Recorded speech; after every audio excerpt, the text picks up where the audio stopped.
સુરત શહેરમાં અંધજન વિકાસ કેન્દ્ર દ્વારા 33મી અખિલ ગુજરાત ચેસ ટુર્નામેન્ટનું આયોજન કરાયું હતું, જેમાં મોટી સંખ્યામાં પ્રજ્ઞાચક ખેલાડીઓએ આ ટુર્નામેન્ટમાં ભાગ લીધો હતો.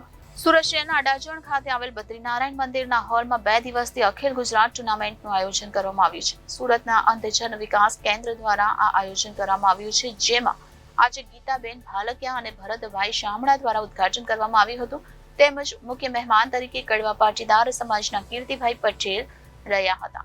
આ ચેસ ટુર્નામેન્ટમાં મોટી સંખ્યામાં પ્રજ્ઞાચક્ષુ ખેલાડીઓ જોડાયા હતા, જેમાં નવસારીથી લઈને ભુજ સુધીના કુલ 36 ખેલાડીઓ આ ટુર્નામેન્ટમાં જોડાયા હતા, જેમના દ્વારા આ રમતને ઉત્કૃષ્ટ રીતે રમીને લોકોને અચંબિત કરી દેવામાં આવ્યા હતા. મારું નામ પોતે હર્ષદભાઈ ગજ્જર. અમે પ્રજ્ઞાચક્ષુ માટે 1988થી કામ કરીએ છીએ.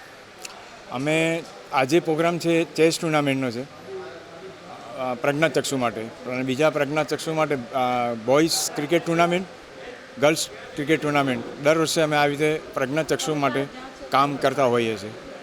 આનો હેતુ સમાજની અંદર જાગૃતતા અને જે પ્રજ્ઞાચક્ષુ છે એમને પણ નોર્મલ સમાજની અંદર સ્પર્ધામાં રહી કામ કરી શકે એવું અમે આયોજન દર વર્ષે કરતા હોઈએ છીએ.